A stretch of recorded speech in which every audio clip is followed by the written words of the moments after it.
slow dancing in the night. Yeah, I wake you up inside. I want you close and tight. Yeah, I want it my way. Love is a feeling, and you can quench this fire. No, no. So give me when I want it, baby. 'Cause I got what you need. Oh, just give it to me, give it to me. Oh, give it to me now. Just give it to me, give it to me. Oh, give it to me now. Just give it to me, give it to me. Oh, give it to me now. Just give it to me, give it to me. Oh, give it to me now. Just give it to me. Oh, give it to me, give it to me. Give it to me,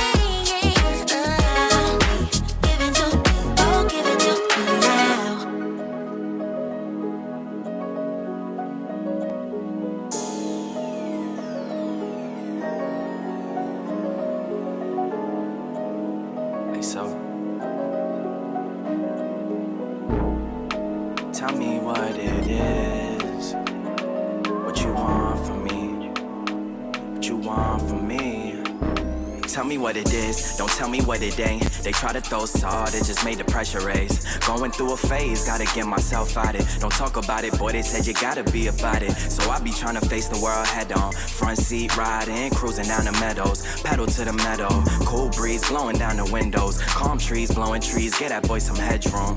On the interstate in traffic, but I swerve out. What's the moves for the night? What's the word now? What's the links? Hit me up, we could go now. I got hella pieces, she got hella features. Get me hella geeked up, she be blowing shisha.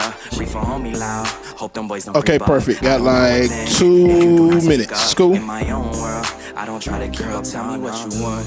Don't be trying to front like I ain't what you want. Okay. I ain't here to stunt. I got Let me you. take you out for lunch. I'ma get you drunk, yeah, filling on your buns. Licks in the blunt. I got ash in my cup. All these girls showing up, but I don't give a fuck. Cause you the one I want, girl. You the one I want. Girl, you the one I want. Hey, hey, come and show me love. Shorty wanna be a rider, and I'm feeling high, I can't deny it. She a bad joint named Maya, and when I seen her, man, she look fire. She got me feeling higher than a sour, so I'm trying to feel how I feel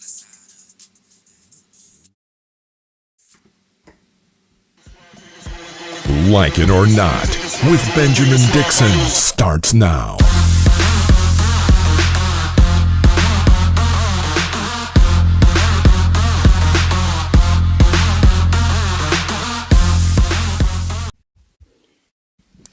Good morning, good morning, good morning, good morning, good morning. That's what I be waiting for, man. Good morning, everybody. Welcome to Like It or Not, where we're free to tell the truth and not care who doesn't like it. I'm Rebecca Azor. Oh, and I'm Benjamin Dixon. Today is Wednesday, February 24th, 2021. Thank you so much for joining us. We still got it. We still got it. How y'all doing this I morning? like that. I'm doing really good. So, this morning I got up early for work, but I was watching, somebody has been sending me videos where different people have been sending me videos for like about a week now, right? And I'm like, they're like, I would love to get your take on this person. I would love to get your take on this person. I'm like, oh boy, who's the person? Kevin Samuels. I don't know if you guys have heard of him, and I should have dropped a picture or a link to his videos in the. But I didn't know if they had the curse words. I didn't know if they had the curse words or anything. But watching this man who has been taking over social media for the last month now, but I know he's been doing this for a while. But he's gotten hot off of topics about relationships, and the man literally first of all, Black women literally get on this damn show and will say stuff like, yeah, I was in a relationship. So you telling me that if I had a baby, that I got to just open my legs to the neck, to the man that I marry? No, I want it to be, so I want to make sure I'm stingy with it, like whatever. The man told her, girl, you already a baby mama. So you telling me that you're trying to keep your legs close to a marriage to a marriage? What that got to do with anything? I'm like, this is crazy. But the women keep coming back and they keep coming back. I feel like I'm watching some kind of sitcom. But then he does it to men too. He I saw that. Destroys men and women. Oh yeah, destroys them. He just said, he said to a dude, I watched the clip yesterday because he's the hot stuff right now. Everybody, he's the one going viral. And the more controversial you are, and honestly, not even just controversial, like he just like, well, I'm not gonna say anything other than that 5'10" guy who was 284. Who Kevin Samuels said, "Oh, you's a fat." I was like, what? Who makes $400? $400 every 2 weeks. Every two weeks. So Oh he my calculated. God. He's like, "You fat. You seem like you're not confident about It's so yourself, and cruel. you don't even make money, but you want women to approach But you." the dude was in college. The man exactly. And then he's like, "I'm in college." He's like, "So when I was your age, I was making such money. and such when the minimum wage was $3.36." I was like, "This is crazy." And then the woman was like, he looks at the woman in the Zoom and says, "You're a 6 at best. You're average at best." And then one lady was like, "I'm about 5'4". And I'm about 5'4" 160 and 180 or something. He says, "Ooh, you bigger than most men." Oh my God. He is. Listen, I'm laughing because it's going to get like the internet, like he's on the uptick in terms of notoriety on the internet. Wait till the internet actually gets a hold of him. Like I just don't, it's going to be funny. It's like, I don't think he's going to back down at all. I think he's going to double down. It's going to be just an all out war. But I've been seeing those clips. I've been seeing. And just a day ago, the Twitter did its thing. And they were like, he owes back taxes on child support or back pay on child support or something. No, you can't be out here talking about people and your stuff ain't clean now. You got your stuff ain't clean. So confident in him. Yeah, but he's just so confident in himself. I feel like that is not even it's not gonna affect him, and people are still gonna watch because that's I said, there's no true cancel there's no true cancel culture. It is definitely entertaining. If there was true cancel culture, there's a whole lot of people, especially in the world that we exist in, that would have been canceled. So no, I agree. There's no such thing as cancel culture with like very, very few exceptions. Chrisette Michele got canceled. I think she's coming back. I still listen to her, but I listen to her all the time. I don't care what people say. I think she's back now. Because people still people still mess with Kanye, but I'm not going to get into that conversation. But people still mess with Kanye. So Kanye should have been down. Like love his music, but yeah. So cancel culture is selective. They pick and choose. It really is. That's why I'm selective and I'm real with mine. Like the world may cancel this person. And if I don't want to cancel this person, I'm not going to, you guys aren't going to force me to do anything. Yeah, just like we can't force racist folks not to be racist. It's just, I'm not going to, it's a whole place of people like Kevin Samuels and these other people that people will listen to and will give clout and all this kind of stuff. And then I'm going to be shouting in the background to the sky, "Oh my God, he literally just tears black men and women down." And y'all watch it.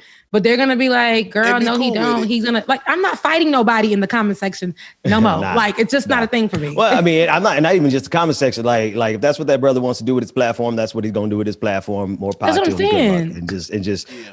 It is. I'm gonna be honest with you though. I ain't gonna flex. It'd be funny sometimes. I'm like, I was like, watch your mouth, because anybody who will get on social media and say, that what he's saying is Bible is different from saying it's funny. I can't watch it after a while because it starts too abusive. It makes me, I'm like, dang, he is really bruising. Like, you don't know what people can do after those conversations, but people do put themselves in those positions after watching him and still come on the show. They'll call. They still call. Y'all would be surprised how many of these sites do that. I know there's a gay one that does it. They get on this on Bigo Live. I don't know what that is, but it's another program, a platform where they get on there and these queens start tearing each other apart. And it's worse than what he does. It's so abusive. It's too much going on in this pandemic for us to just sit there. Like, again, do what he wants to with his platform. It's going to be hella successful because people like that kind of stuff. People love that kind of, and whenever it comes across my timeline, I'm like, this is crazy, and I laugh. But it's not my cup of tea in the sense of, it's like too many people going through too many things to mentally. To really, I guess that's why it's I'm like, dang, this is hurting hurting me. Like, it's funny. And then 2 seconds later, I'm like, it's hurting me. Not because I can relate, but dang, he is tearing her down. And she probably thought she was the prettiest thing before that call. So yeah. Listen, if you don't want to get your feelings hurt, don't call in to that show. Call in. That's the only thing we could. But speaking of call in, we're going to get our call in system back up and running. We haven't done live phone calls. We haven't done live phone calls on our show in about, I don't know, almost a year and a half, maybe 2 years. So we're going to get live callers back. Now, listen, don't call in with ignorance now. You call in with ignorance, you're going to walk away feeling like you're going to get muted like Kevin Samuels doing to people. Yes. And just so that you're sure, go and check my backlog of all the videos where I handle conservative callers who came in. Like, just make sure you call in with a good question. Now, we could do that. But if you come in, and maybe that's what he's doing. Are they calling into his show with really ignorant stuff? So, he's responding in kind. Is that what's going on? Okay, so Dwayne, if you can hear me, I'm gonna drop some stuff in Slack, and maybe towards the end of the show, we will give an example because I can't really tell it. You guys have to see it. Yeah, no, it's painful to watch. I can hear you, and I was just gonna say, Ben, I got your back. I don't mind being the Sandman if people start acting crazy. I'll get some music queued up, and we'll boot them. Oh no, I like it. I like it when people call in acting crazy because it's like, oh, me. I don't have. I get to respond. I get to respond with the same energy that they call in on. So, and that's why I'm pausing and I'm thinking maybe I'm not watching, maybe we're not getting the context in some of those clips. Because if they call in with ignorant energy, then they should expect to receive an ignorant response. And I don't think they're calling in with ignorant energy. They're really calling in to tell their point. And he's already on straight shutdown. Like, nah, sister. So you mean to tell me your husband is dead. He was in the streets, but you knew he was in the streets before he was in the streets. You had babies by him. You knew you had a street. You knew you had a street dude. Come on. It's cruel. Speaking of, okay, getting to cancel culture and people who should have been canceled, but they are not canceled while we're canceling everybody else. Ted Cruz, Cancun Cruz, the man who went to Mexico instead of, no, seriously, he went to Mexico instead of taking care of the people of Texas. On Monday, we talked about how he fled to resort. Cruz tried to pin the blame for his decision to go to Cancun on his daughters. And if that wasn't good enough, he said that they were the ones who wanted to go, not him. And he was just being a good father. Well, now Senator Cruz is pivoting to another target, another talking point, someone else he wants to blame. This time, he's starting to blame the media. Let's take a look at this clip from last night on Sean Hannity. You dropped off your daughters in Mexico. You came home in a day, probably less than a day. And here you have this scandal with Governor Cuomo, barely mentioned on these so-called other news networks. You're like 24/7 because you dropped somebody off and you came back home. I still think you can be a father and senator at the same time. And then you look at the scandal in New York and the cover-up. Where's the proportionality from the mob and the media? We got less than a minute. Well, you're right, and I think the media is suffering from Trump withdrawal, where they've attacked Trump every day for 4 years. They don't know what to do, so they obsessed over my taking my girls to the beach. I got to tell you, today I asked Merrick Garland if he would open an investigation into Andrew Cuomo's shameful policies. A senior Cuomo aide admitted they lied. They covered up the policies that sent COVID-positive people into nursing homes and may well have resulted in the deaths of thousands or tens of thousands. Merrick Garland wouldn't commit to investigate it, and the media won't even cover it. And they did it to avoid a Justice Department investigation. Exactly. I don't know. There was a name for that when I grew up. I think you know what it's called. All right, Senator, thank you. I know exactly what it's called. Sean Hannity is called whataboutism. It's called BS, and it's also called tequoqui. It's actually what they're doing here is trying to deflect and say, oh, you guys are not investigating Andrew Cuomo. Well, check this out. I don't like Andrew Cuomo either. Get rid of him as real as Ted Cruz. Because matter of fact, everybody who has anything to do with the 500,000 people who are dead from COVID-19, I don't care if you're a Democrat, Republican, Independent. I don't care if you're a conservative, fascist, communist. I don't care if you're black. You got to go. So Andrew Cuomo needs to go just as much as Ted Cruz, Eddie Monster looking ass needs to go. All these excuses don't mean anything. But let me bring it back in before I snap on these fools a little too much. That interaction was so revealing to Washington Post opinion columnist Greg Sargent that he dedicated an entire segment yesterday into dissecting it. He argues that by bringing up the media's Trump withdrawal, Ted Cruz is doing the following. He said he smuggles Trump into the discussion, not just as a misdirection, but also as a way to win the sympathy of an audience that can be counted on to believe Trump was unfairly victimized by the media for years. Cruz and Trump are linked in their victimhood and at the hands of the media, which is automatically exonerating. In other words, he's saying he's calling for help, Rebecca and James. He's saying like he's in a situation and he needs Trump and all the Trump supporters to now blame his negligence, his complete disregard. I mean, he literally got on a jet and went on vacation while his people, his constituents were dying. And now he's blaming the media, Rebecca. That's exactly what it is. I don't know what else to say. This is a time where he's going to try to, of course, deflect. But what's funny to me is that he's calling out Andrew Cuomo. And like you said, Ben, you don't like him either. Now, yeah, is he a relatable, likable person? All of that Italian and all that, that's cute, right? But you hiding information, numbers, it makes you just as bad as Ted Cruz. Like I said, in this case, I don't care Democrat or Republican. I don't care red or blue. In this case, both of y'all are wrong, right? You literally left your whole state to go and be with your daughters, right? And blamed it on your daughters. Then Andrew Cuomo is over here not doing his state no favors. Like he's not even protecting his state. Both of you guys don't care about your areas. Both of you guys are not good leaders. You want to bring it in and say that the media is lacking Trump. We don't want to cover Trump anymore. Now we're focusing on what's happening now. Right. Texas is what's happening right now. You are the leader of Texas, my dude. So anybody can get it. That's what I'm trying to say. Any one of y'all will be held accountable and anybody is going to get it. This stuff is not above you. It's not above Ted Cruz. It's not above Cuomo. It's not above President Obama. It's not former President Obama. It's not above Joe Biden or Kamala Harris. Anybody can get it. Anybody can get it. If you guys aren't doing your job, you're going to be called out. And Ted Cruz, you crying out, which is clear what the columnist said. You crying out about Trump is you like whistleblowing so that you can get the Trump supporters to be behind you in this particular case. So, yeah.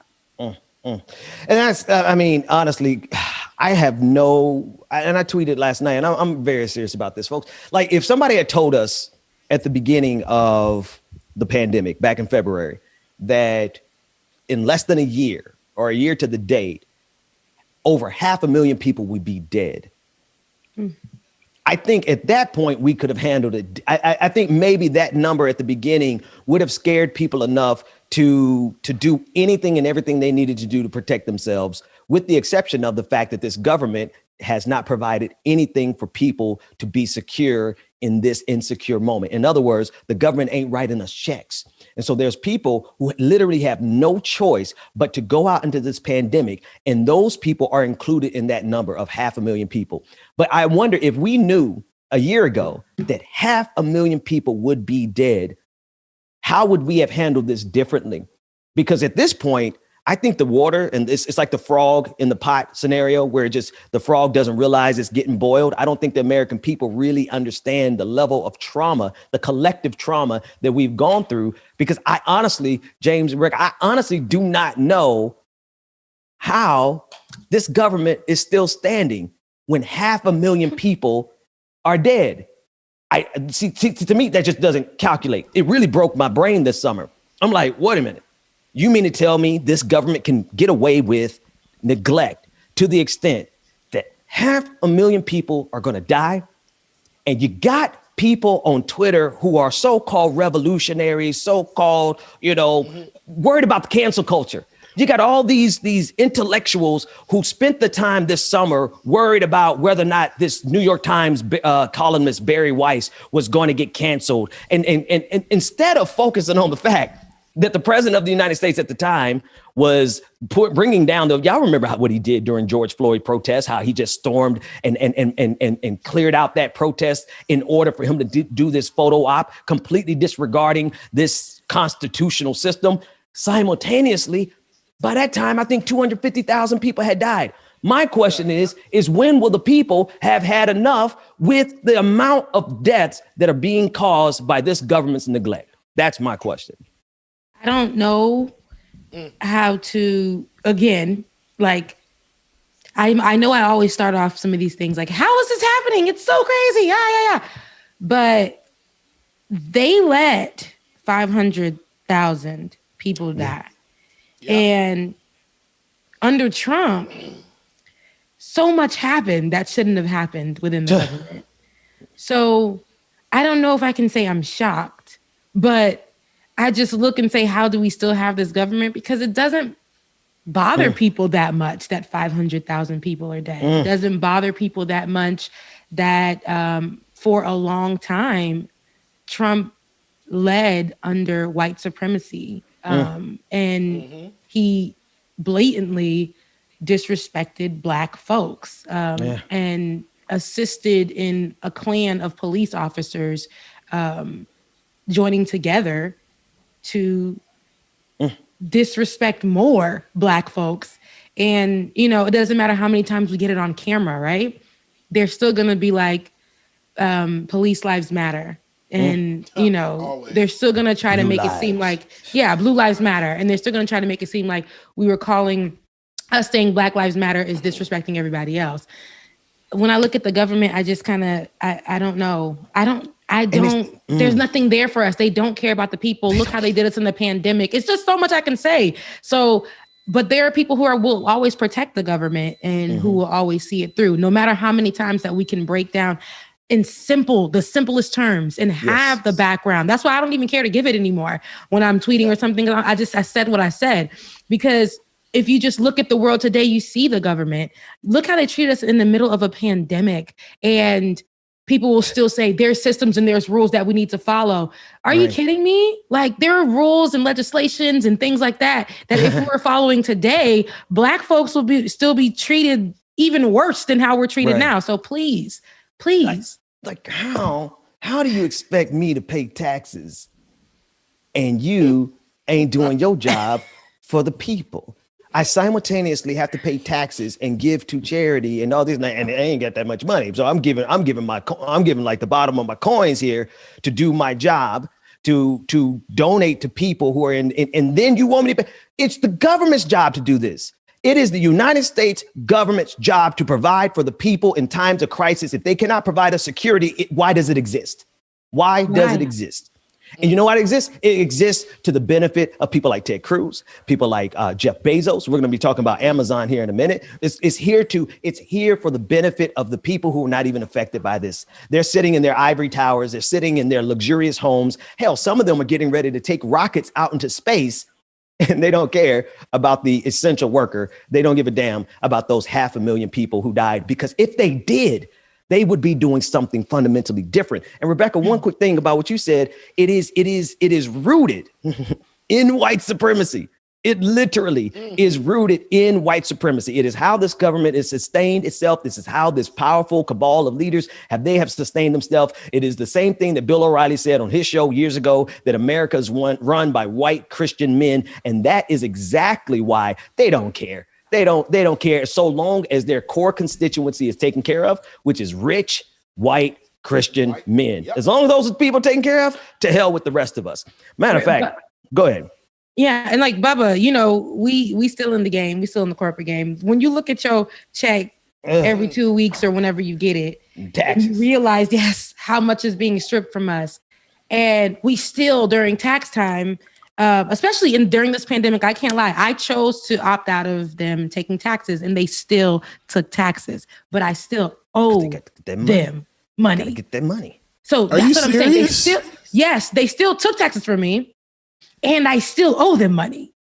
I did that so that I can help my family during the time, and, you know, and then, you know, it was supposed to be assistance, and it's just all over the place. What I'm saying is the government, all that money that I put in and things like that, didn't matter for anything. And then the time that I decided, okay, I'm just going to make sure I'm secure for the few extra $100, they literally still took some money, hundreds of dollars, still were taking hundreds of dollars.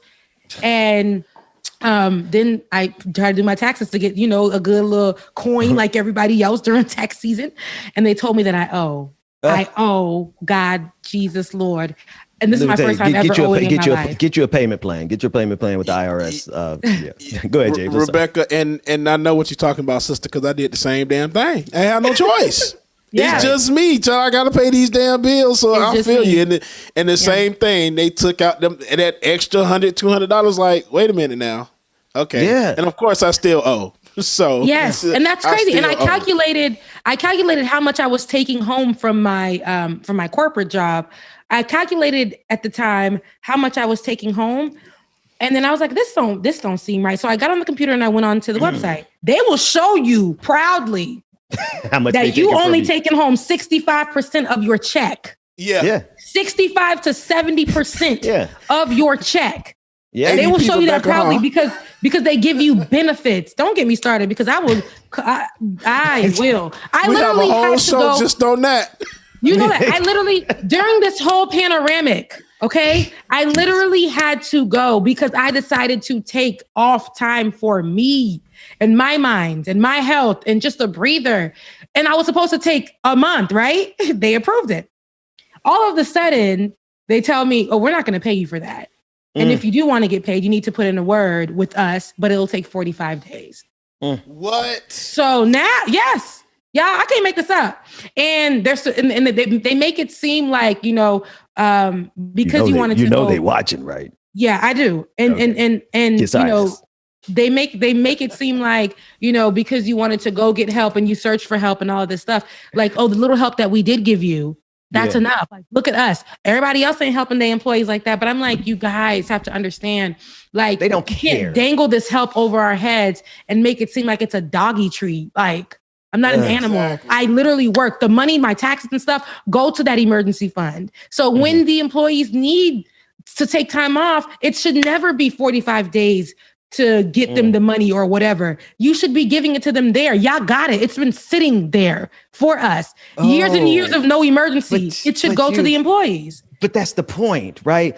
The point is for them at every turn, every possible conceivable way to take as much from you as possible so that they can maintain their bottom line. They got to make their money. Corporations have always, corporations are evil, right? Especially because they put profit first. And all they care about is making their money. Capitalism is evil. But I'm going to talk about that government taking that 35% of your check, right? 65% you take home, 35%, that's going to the government.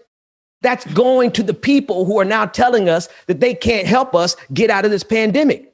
And I'm sorry, listen, I need more than just a feel-good change in terms of how the president communicates with us.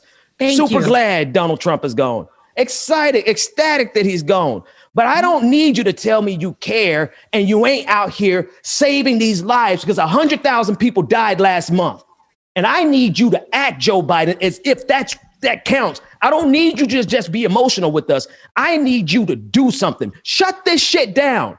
Shut it down. Too many people are dying. And we got a new strain. There's a new strain coming out of California. Matter of fact, let me go to that story so I could bring myself back in. There's a new strain. Let me read real quick so that I could because I don't think people really understand. At this rate, 1 million people are going to be dead probably before June.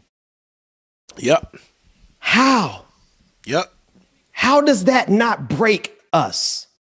And how does a government that presides over that remain in power? I don't give a damn if you're a Democrat or Republican. These are real people. It could have been me. It could be my family. It is somebody's family. It is somebody's mother. It is somebody's brother, somebody's son, somebody's daughter, somebody who had as many big ideas about the universe as I do. There's some brilliant people who are in those numbers. And I don't care if you're a Democrat. Andrew Cuomo needs to resign. Resign. Ted Cruz, resign. Joe Biden, you got a few days. You got to implement something to save lives. No hesitation, no delay. I don't give a damn about a filibuster. Whatever you got to do to save people's lives, you better goddamn well do it. Because if we reach 1 million people, I don't care.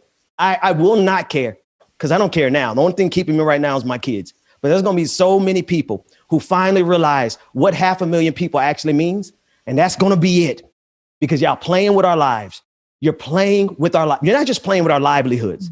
You're playing with our lives. James, take me to a break, man, because goddamn America. Goddamn this country.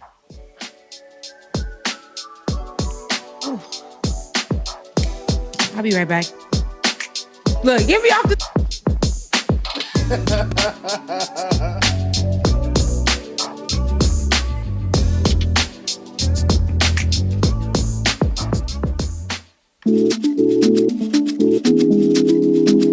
Good morning, everyone that's checking us out in the chat room, y'all. We are glad that y'all here, and welcome to another edition of Like It or Not. Make sure that y'all are hitting that like button while you are here.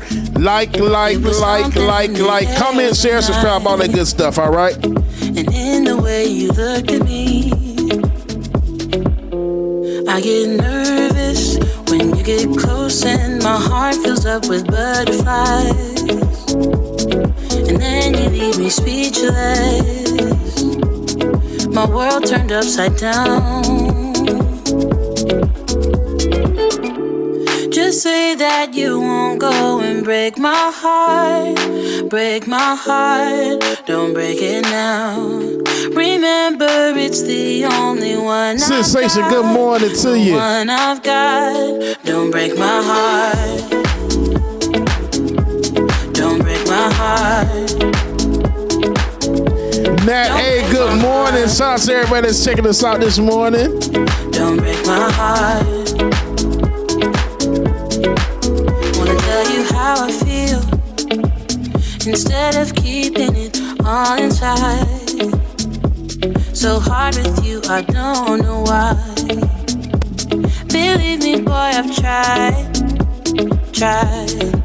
Punch right, I appreciate that. Brenda Johnson, good morning.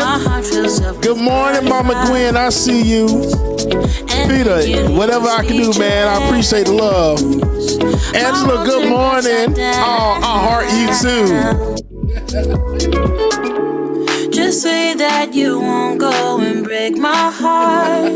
Break my heart. Philip, I think it is. I don't know. I have a lot of spirit animals. We will say that Megan Thee Stallion is a spirit animal. Don't break my heart. Beyonce is a spirit animal. Let's see who else. Break my heart. Myself, I am a spirit animal. There we go. Don't break my heart. Don't break my heart. Don't break my heart. Just say that you won't go and break my heart. Break my heart. Don't break my heart. Chuck Diesel. Latifah, I appreciate that. The one I've got. Don't break my heart. Just say that you won't go and break my heart. Break my heart. Don't break it now. Remember, it's the only one I've got. Oh, don't break my heart. Don't break my heart. Don't break my heart. Don't break my heart.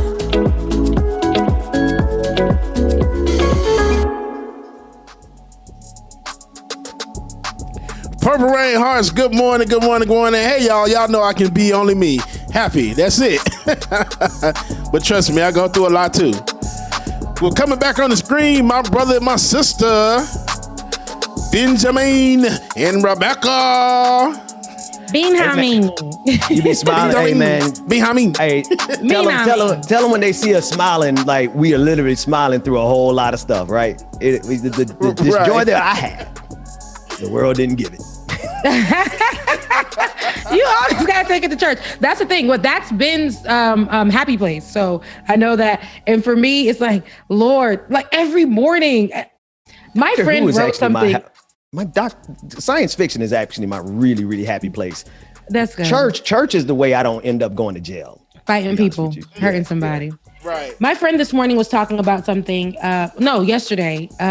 And she's like, I just feel mentally confused right now. Is this just me? And when I say all of my college buddies and peers, we all was like, listen, it is not just you, mama, but you are going to stick this through. Yeah, right. We were all talking about how like randomly I'll get up. I can't sleep at night sometimes, just randomly. And then in the morning I'll wake up and I'm like, don't cry. Don't cry. And it's not because I'm being too sensitive. It's not because I'm a woman. It's not because I have a vagina. It's not because I'm on my period. It literally is because the world is crashing down on my shoulders. Some days I feel like it's just too much. And I'm forced to try to be so strong every single day. And I don't. Sometimes I don't want to be strong. I don't want to be so strong where, what kills me doesn't make me strong. What does kill me makes me stronger. That thing ain't true. I'm sorry. Sometimes it makes you weaker.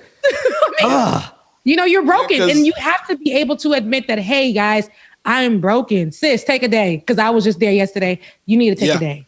Yeah. And it's okay. And that is okay. It's okay not to be okay. I'm so tired of people saying, Ben, you need to do this, you did that. Like, no joke. Everybody in this country needs to go to see mental health counseling as soon as this thing is over. I'm in it now. Okay. I'm in it right now. And it has been a blessing to my life because everything is just like coming at one time. How can they expect? And Ben, I know we wanted to go into something else. We were going to intentionally try to change the energy. But how can they expect for Black people to be okay when we literally came into this pandemic scared for our lives, didn't know what was going to happen next, at the bottom of the barrel for help. Then we're out here risking our lives because y'all still killing us and thinking that we're supposed to just stay in the house and not speak about it. We had to go and fight for this stuff. And y'all thought if y'all just painted Black Lives Matter on the floor, that's going to change things. Nothing. We are some people have no homes right now on top of the pandemic, on top of being Black and oppressed today, on top, so this is what's happening, guys. It's driving us nuts. We're in jobs that do not give two damns about us. I'm not talking about the morning show. I'm talking with our corporations don't give damns about it, but they will paint a picture as if, hey, I give a damn about y'all. We give a damn about y'all. You guys do. You guys do. But what I'm saying is this is what's driving me literally up the wall. And the only sanity I have is getting on this show with you guys right now. Facts. That's straight up, dude. I'm same goddamn way. I cried all goddamn weekend. Yeah. Yes, because it's too much shit going on. Yeah. So doing this the only thing that helps me. Emotional wreck, bruh. My emotions are all over the place. You would think I was a female. No offense, but you would think I was a female. Look, even Bubba is a whole gay man. Even him talking about something you think I was a female. So you think I was a female? Hey, you're not gonna catch me say it ain't about no vagina. You ain't gonna get me canceled. It ain't about no I ain't gonna say nothing like that. It ain't about none of that. You literally could just be having a tough time. And females are sensitive, men are sensitive, everybody is sensitive, but right now it's especially sensitive for everyone. Jokes ain't funny no more like they used to be. Literally people, would we just be ready to fight or cry or just be like, stay away from me? Rebecca sent a joke in our text message yesterday and I was like this nigga. I was like, you were joking, and it just hit me. It just hit the nerve wrong. And I'm like, man, we are so. I don't know if people really understand how damaged and how traumatized we are. To that end, we're going to make a real hard shift here, Rebecca. Let's make a hard shift. We're going to play that Kevin Samuels clip because I want to reset. Because honestly, if we engage in what we really feel, it's not going to be a fun morning show, right? It won't be fun, but I also think it's important. I don't mean to cut you off. Don't fight me. Don't send me no text message. No, just remember that when I cut you off next time.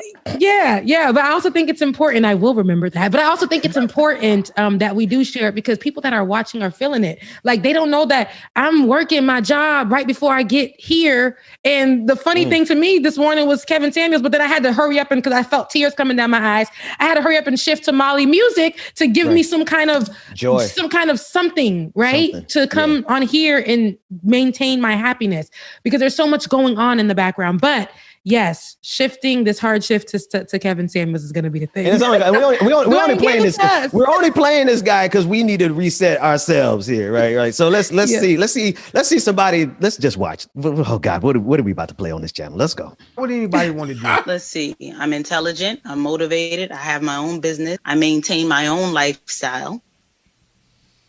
I'm not understanding the full scope of your question. Well, see, that's the problem now, ain't it?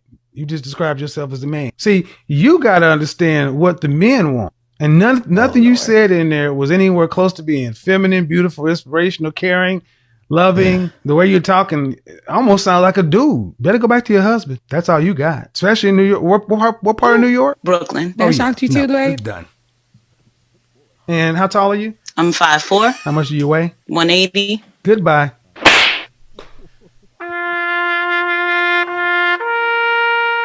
He didn't play trumpet. He played taps. No, he has that. He does have that. He has the sound effects on the show. And why do people keep calling to get hurt like that? Like, I think that was one of the earlier ones before he really got big in this last month, because people knew about him, but because of that, how he started talking to these people and the women just keep it's like, I'm telling you, it's like I've seen this off of Martin or something. Like, no, it really is like Martin's a character and he's disrespecting people, which I love Martin, but like as his character, and they keep calling in like, hey, such and such and such, and then he disrespecting them and says next caller or something like that. That's true. He I took feel like that it's whole a stick joke from Martin. Yeah, I feel like it's one of those jokes, like a play thing, or oh my god! But it's not. It's really his character. It's Kevin Samuels. It's him. He is like this, and I know that he heightens it to sell himself because the women keep calling, and I think that the women think it's the men keep calling too. I think that Where's the clip of him going off on that dude? Dude said, I'm 5'10". Oh, we talked about it, right? He said, I'm 5'10", 300 pounds, and make $400 every 2 weeks. And man, he roasted that guy. He roasted, because that guy, like the one guy who called in, had this expectation that women should come and talk to him, right? And the guy, and Kevin Samuels was like, wait a minute, brother. He said, how tall are you? He said 5'10". He said, how much you weigh? And so he, in those kind of instances, I'm like, well, you call in acting stupid, you get a stupid result. But yeah, whew. But you know what he said? That's all he I said, got on that. I don't ask. He said, I don't make judgments. I only ask questions. All right. I'm gonna leave him be because I don't want to start an interchannel war with that guy. I don't particularly want the smoke. I don't have the energy for that smoke. I got smoke with everybody else in the political world. So let's stop calling that man channel. Yeah. Kind of want to call him. I ain't gonna call him. I'm gonna egg somebody else to call in. I'm like, hey, don't you want to call that number? You know what? I'm gonna call in. Why the hell not? I'm gonna call in. Let's see how that goes. That'll be fun. Yeah. All right. So let's go. He likes to break people down, Ben, and he literally likes to break. Oh, so I'm evil in that regard. Like I am like a deeply seated troll because I've already spotted like 8 things about him that I'm gonna roast his ass on if it ever needed to come to that. Right. Yeah, let's do it live.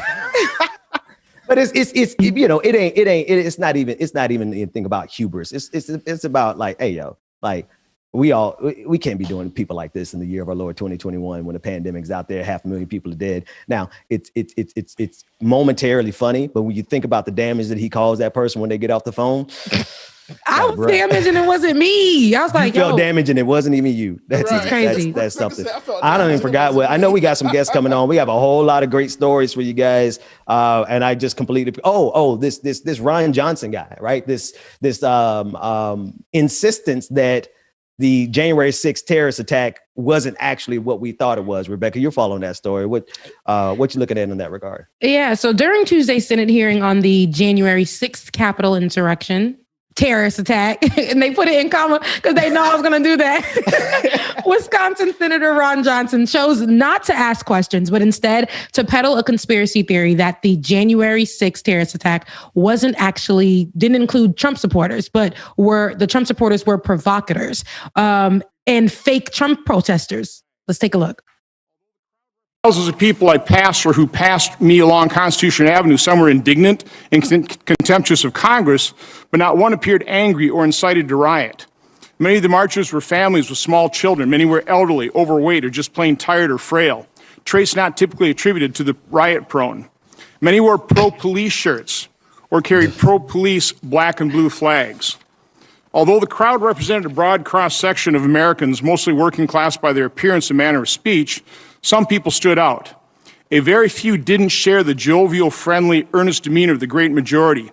Some obviously didn't fit in, and he describes 4 different types of people: plainclothes militants, agents provocateurs, fake Trump protesters, and then disciplined uniformed column of attackers. I think these are the people that probably planned this.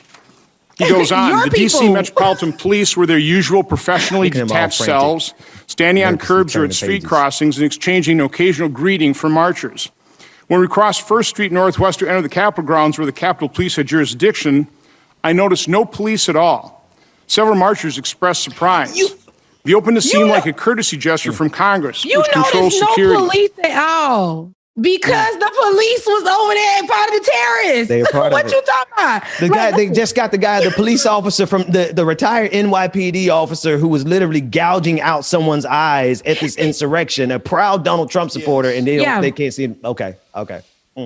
And you listen, talking about some, I didn't see any police officers because they was right with you. And you're saying the jovial people. I'm pretty sure you were inside of the Capitol running. You were part of the people running. Could have been an actor. Could have been acting because you already knew what was going down.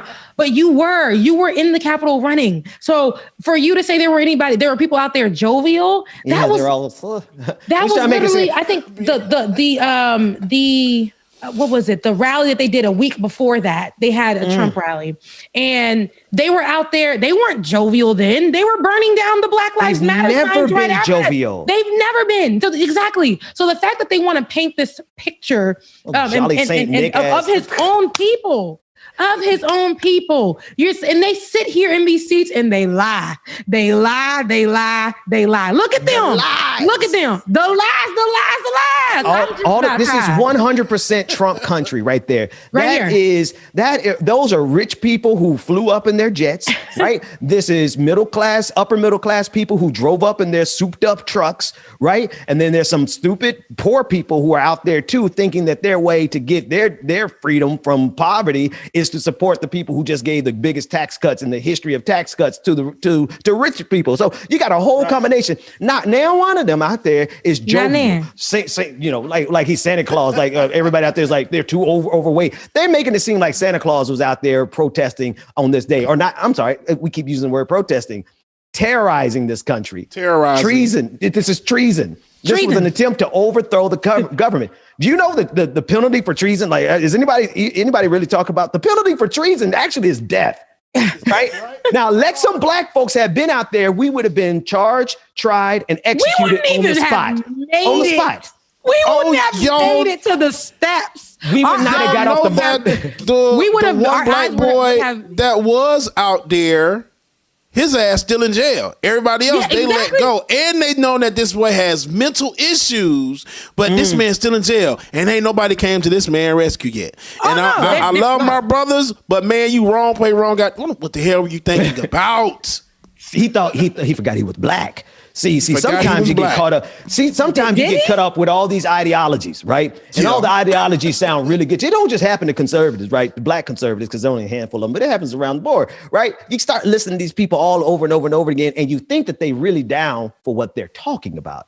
No, black folks, y'all gonna let some of these white folks push you to the edge where you get arrested, where you get killed, you get put in jail, and they go home to their jovial Santa Claus dude, families. If you come with me, dude, I'm telling you, dude, come with me right now, and I'm telling you, everyone's gonna, you're my black friend. Dude, stay right here. Trust me, Billy. Bro, we're gonna cover you. It's gonna be cool. We're gonna cover you. No, his name is Daquan. Daquan, we're gonna cover you. We're gonna make sure you're good. Like, you're gonna be with us. You know that this how they did it. People love you. You're one of us. You're not like them. Come on. No, this how they said. You're gonna be famous, man. You're gonna be the black guy who stood up against Black Lives Matter, and you're gonna be yep. And then you got it. That's exactly what it was. Did somebody pay that man's bail yet, or is he still sitting in jail? I think he's still sitting in jail. I think he's still sitting in there. That's what what's the thing was saying. Here's my thing: we wouldn't even have made it to the steps, sweetie. We wouldn't even have made it to. We wouldn't have got out the I don't metro. have any nails on right now, so I can't out get the airport. What I'm really trying to say, but we would not have made it to the steps. Period. We would have been literally shot down for even like trying to conspire. No, we can't even conspire. We fight for something real. So we can't even conspire. Y'all know we can't have chat rooms. Feds are in our chat rooms. That's why I don't do nothing online no more. People are like, Ben, why do you always call? Because, well, if they got a recording of my voice, that's fine, but I'm not going to leave them a paper trail, right? And they really literally infiltrate us at every, whether you're talking about a violent overthrow of the federal government, or whether you're talking about stuff we talk about, which is like the government got to do something or else we're going to flip our lids. They are watching every step. The FBI put out a post on Twitter saying, can you help us find this person? I'm like, how you the FBI and you know where every single black socialist lives, works, and twerks? Couldn't believe it. But you can't find this full face. You see the whole person's face and you can't find their identity. So no, we would not, black folks would not have got out the metro because we would not have made it to Reagan International Airport, whichever it was a Dulles, which is the DC airport. We would not have made it to the airport because we would not have made it to the Atlanta airport because the feds is watching us right now. Yeah. But they let white supremacy go all the way to threaten the life of the vice president. And now they're like, oh, no, they were jovial. What are you talking about? They're all overweight. They're all old and there are children out there. Nobody was violent. Meanwhile, one police officer was gouging out the eyes of another police officer. Retired military were slamming doors and crushing the Capitol Police. Meanwhile, 5 people actually died and some took their own lives because of the magnitude of the moment. Yeah. So in this most explicit example of violence against this democracy, white supremacy is guilty of treason. The penalty for treason. Anyway. Thank you, God, that we, or whoever you serve, listen, but thank you that thank you, universe. His dang Ron Johnson's account is no longer the only account that we will see because it's not just CNN, it's not just ABC that we're watching. Yeah. The streets is talking, baby. The people who was there got photos, honey. You know what I'm saying? Like the people are talking, sweetie. Like this will not be the only thing that we have to go off of because that used to be it. So when people come and like when somebody literally, it was one of these fighters. There was a picture of him. And somebody said race, Nazi. Somebody called him a Nazi. And then the white person underneath said, why did you call him a Nazi? And they're like, it must be the swastika that's on his arm. And they were like, oh, and then the white person wrote back, yeah, it's great to assume. He had on a swastika. You can't do it no more. There's photos. We have evidence now. There's no longer arguing to us with what the white media or mainstream media has been just driving down our throats. We have background now. Like we have photos. But they're still gonna act like, yeah, what a way to assume. It's here, Ron Johnson. It's right here. They literally had Trump flags, make America great again. But this is the gaslighting, right? And part of the gaslighting is it does 2 things. 1, it occupies our time. But 2, it also gives like a lifeline to conservatives because now conservatives overwhelming, like I believe it was 58%. Somebody check me on the numbers, but about 58% of Republicans do not believe that this protest or this insurrection, this treasonous moment, terrorist attack, they don't believe it was Trump supporters. They believe that it was Antifa. They believe like it was Antifa. They believe that it was some provocateurs in that crowd. Meanwhile, the leaders of this insurrection, right? They took credit for it that day.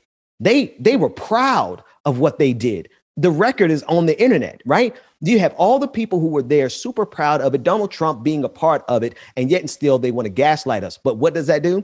It just allows the conservatives to move on as if they are not responsible for yet the second time. The second time. Y'all, these clowns had the Confederate flag in Congress.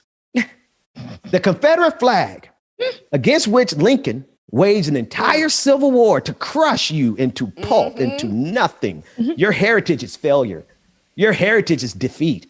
Your heritage is something you should be ashamed of because you're not even good at it. You weren't even good at that first one. You weren't good at the second one. You guys are losers. Give up. Give up on everything that you believe in because what you believe in is going to destroy us. It's going to destroy society. And America is going to stand by. I had to shift the energy real quick. America, the government, Democrats, people in power, they're going to stand by and let this happen? No. White supremacy is an existential threat to this country. And if we don't destroy it, it will destroy us, period.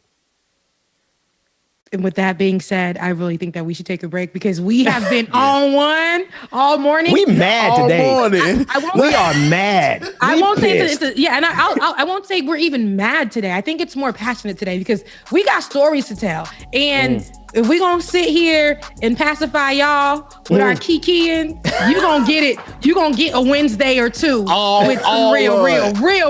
All across. You're gonna get all of it. Actually, this is a good place to take a break because when we come back, we're going to be talking to Professor Harvey Kaye about all of this stuff. So we'll be back after this break. More like it or not, James, is your world.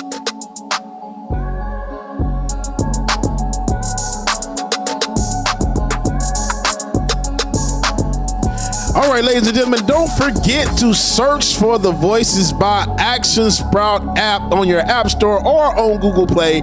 This way you can get in touch and in tune with Like It or Not. So what you do, make sure that you search Voices by Action Sprout.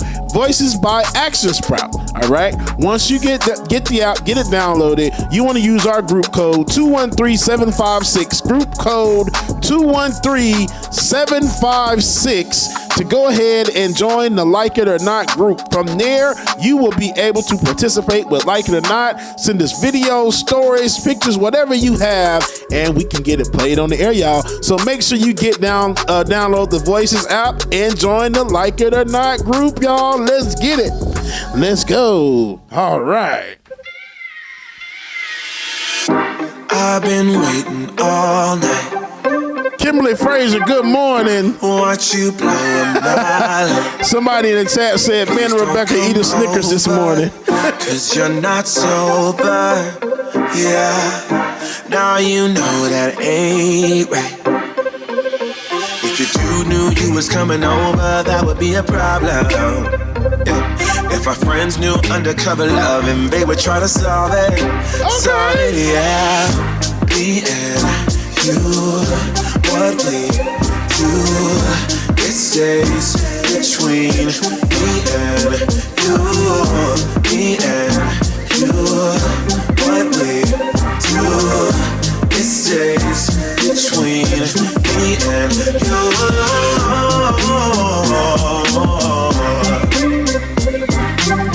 Barnwell, if I could play that, don't you know I play that every day? Last night the DJ saved my life. I'm around here saving lives on the daily. You know, I do what I can. Cause you know I'll read it. Don't make me do this. I feel so foolish. No, breaking rules and that's facts. If you two knew you was coming Sammy, over, good morning. If our friends knew undercover love and they would try to solve it, yeah. You, what we do, it stays. I think I got a song that's gonna soothe everybody over for a second at least. This is turning out to be one of the Like It or Not favorites. Stitches, Stilettos, what's going on, sister? I appreciate it.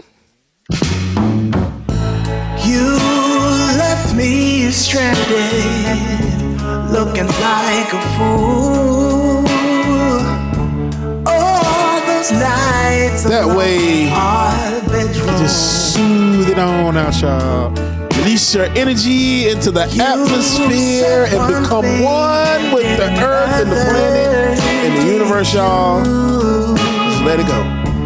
Know this, I refuse to be blue. Aurora, I appreciate that. Don't try, don't try to deny. Kim, good morning. You know it's true. The shame is on you. I'm your man. Stand up for me.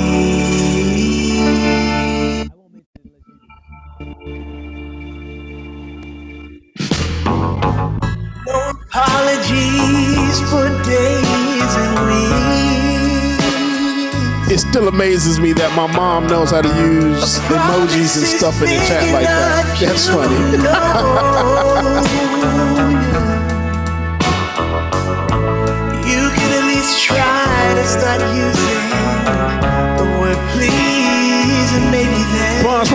say that. We could start over by being friends. Jackson, thank you. Alicia, have a good morning. Have a good day. Try to deny it. You know it's true.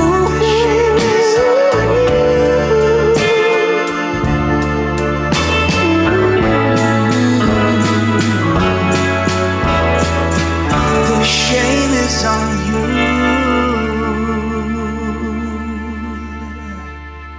Oh.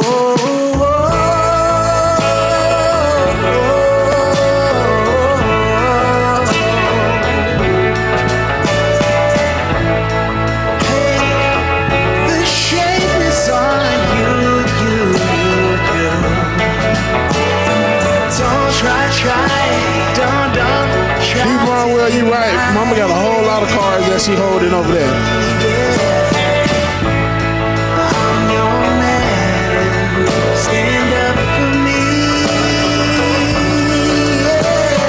Don't try to deny it. You know it's true. The shame is on you.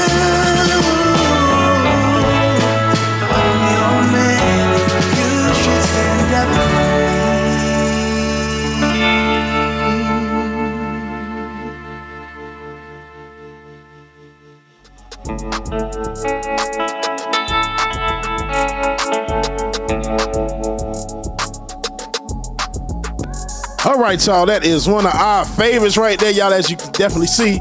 Coming back on stage, coming back on the screen is my brother Benjamin Dixon, y'all. Let's give it up.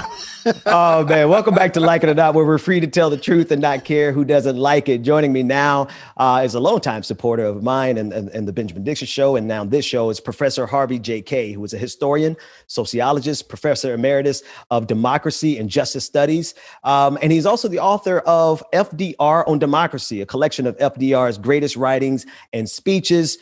Professor Kaye, there it is. Let's get it right then. Good morning, sir. Thank you so much for joining us. How are you in this pandemic? No, it's a pleasure. It's a pleasure. I've been telling people I was really looking forward to today. And nobody else knows but you and me. But the fact is, I thought it was going to be a week ago. When it turned out I had my weeks off. I thought, oh, damn, I wanted to see Ben last week. But it's good to see you. It's the pleasure's mine. I've been a long supporter of yours and your work and your writings. Matter of fact, you're one of the first books that I read of yours, Four Freedoms, where you discuss the reality that all of the promises of America are good, but without these additional four freedoms, we can't possibly take advantage of what's supposed to be the American dream. Could you speak on that first book, and then I want to segue into some of the current news? Oh yeah, sure. No, the Four Freedoms was part of a speech, a State of the Union or annual message to Congress that FDR gave in January of 1941, before the United States entered the war. And its purpose, before I say anything else, is to reassure Americans that if the United States enters the war, we would not abandon the struggles and the programs of the New Deal against the Great Depression of the 1930s. And so he said, basically, he warned Americans that they will attack us. Okay, that was undeniable. But the fact was that we should look forward to a world beyond the war. And he said a world characterized by four fundamental human freedoms. The first was freedom of speech and expression. And the second was freedom of worship or freedom of religion, both of which, of course, are in the First Amendment to the U.S. Constitution and the Bill of Rights. And then he added, and he went further, and this really did excite just about everyone except the Southern Democrats, the white supremacists, and quite a few of the pro-business Northern Republicans. He said, freedom from want and freedom from fear.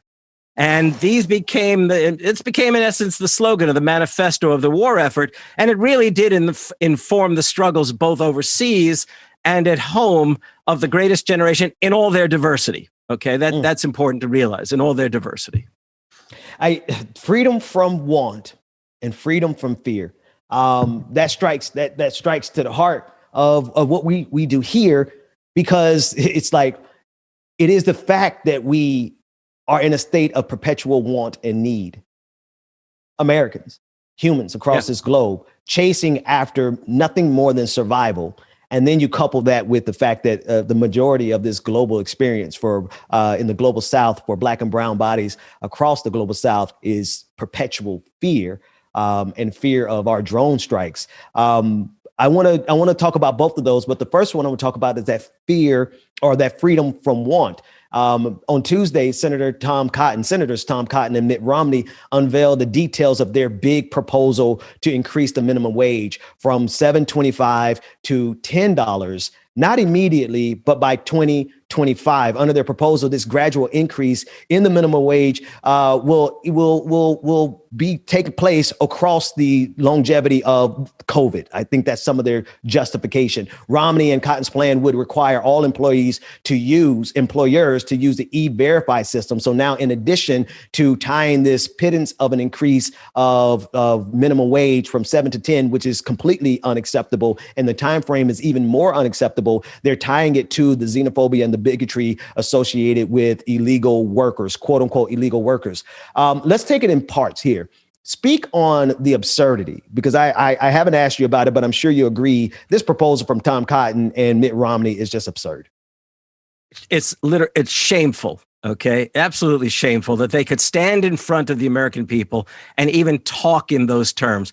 But I also want to say, okay, I do not want to be an apologist for what is going on over on the Democratic side either. The fact is, the Democrats have so much to be ashamed of. The fact that we do not have Medicare for all. The fact that there are still holdouts from the Democratic Senate caucus who oppose almost an immediate pursuance of the $15 minimum wage. So let's go back and let's consider about this $10. It is utterly absurd, okay? Look, you and I both know that the minimum wage, if it had been keeping up with any kind of American standard, would probably be about $22 an hour. Right. So 10 isn't even 50% of that. Yeah, that's absurd. And I want to make something clear. You know, you mentioned my relationship historically and intellectually to FDR. You know, for all of his faults and failings, FDR was serious when he meant opposition and transcendence of freedom from want. And when he signed into law in 1933, the National Industrial Recovery Act, which again was a flawed act, nevertheless, he said as he signed this into law, which included a federal minimum wage, he said, no company should be allowed to operate in this country that did not pay a living wage. And that should be the standard by which we move, not a minimum wage. We have to think in terms of a living wage. Right. I love that framing. And I love the framing because even FDR, he had his shortcomings and his failings, particularly when it came to Black people, the New Deal. We were left out of it in some significant fashions, but it does not change the fact that this is accurate. Freedom from want and freedom from fear and connecting it to a livable wage, because $10, I mean, quite frankly, what we are trying to get Democrats to do was this at a minimum $15 an hour. That's still not a livable wage because every other expense has increased, right? Worker efficiency and productivity has increased. And you're right. If we kept the minimum wage tied to worker efficiency and productivity, it would be $22, almost $27, according to some estimates.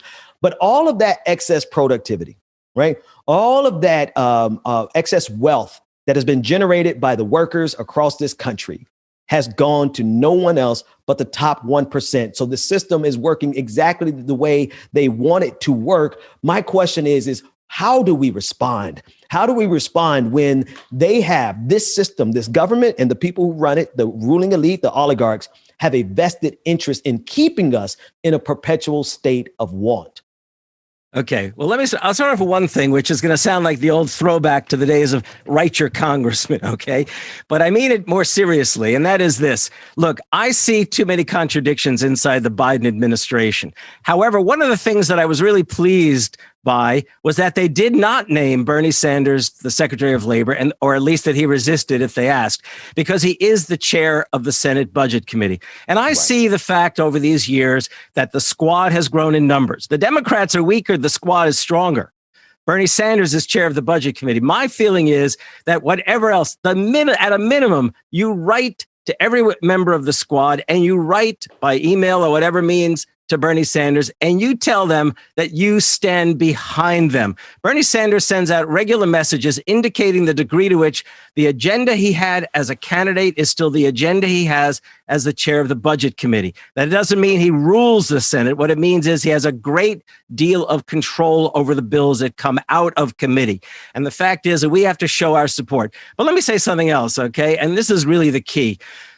And I'll get to it, I promise. For 45 years, there has been a class war on working people in this country, pursued by capital, by conservatives, and by neoliberals. That includes both Republicans and Democratic neoliberals. And the fact is that what that class war involved, it went after the benefits achieved, the rights achieved by workers, the rights achieved by people of color, African Americans in particular, we're thinking of voting rights. And last but not least, the assault on women's bodies that we have seen now seriously for 45 years. Okay. Now, having said that, the shame of it is that the Democrats turned their backs for too long on the needs of working people. And honestly, working people, the working class, let's be blunt about it, has not seen a rise in its wages and standard of living since the early 1970s, which is probably further back than you folks were alive, okay? Whereas I was just coming out of college at the time. And if you would ask me in 1971 what I imagined in 1980, I would have told you, I would have imagined national health care, what we know of today as Medicare for all, but national health care. But that class war has gone on for all of these years. And what is astounding is that the Democrats turn their backs on the greatest capital D Democratic leader and president in American history, and that is Franklin Delano Roosevelt and his legacy, and the legacy of that administration and the legacy of that generation.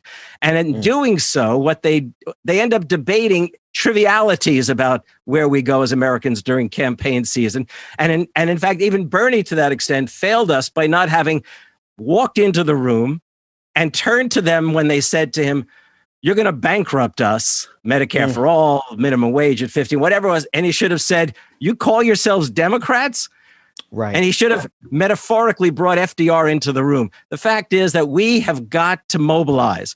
We've got to, and what we need to do is not only organize, we not only need to join a union if it's available. Look, that Amazon development down in Alabama, I mean, a lot of history is going to hang on that vote, right? Yeah. It's also the case that New York State, I don't know if everyone knows, New York State has brought suit against Amazon for its treatment of its warehouse workers.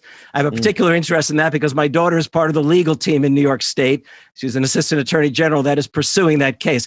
This is a significant moment. I do not know if the Biden administration is up to all of this stuff, but we have got to make sure that Bernie and the squad and others make him up to it. You want to have change? You've got to make Biden the great president that he never imagined himself to be. Say that again for me. If we want to make change, we have got to mobilize from below. Unions, whatever organizations are possible, Black Lives Matter, but they have to come around a joint. You know, I like to think of A. Philip Randolph in these terms. Yeah. A. Philip Randolph in 1926, in the 150th anniversary of American independence, told a gathering of thousands, and he said, African Americans brought democracy to the South for the first time in Reconstruction. Maybe in the 20th century, we can join in bringing economic democracy to America. And my thinking is, if we can create that kind of united front or popular front, that's exactly what we can do. So what we need, so really it's the case that we need to challenge. I don't want to say go to war with the Biden administration so quickly. There's too much at stake, and I think there's still good reason to be hopeful. We've got to challenge him. We have to make Biden the great president he never imagined himself capable of being. Okay? Right. I love that, because there has to be we cannot reduce our politics to fandoms. Right. And if we do that, then we allow things to happen underneath this administration that we otherwise would lambast a Republican administration for. So, and to be quite frank, like I love that position, right? There is a period of patience that we're trying to provide the Biden administration. But when we start talking about some of these critical issues, the freedom from want, the freedom from fear, there's a problem in this country that transcends both parties.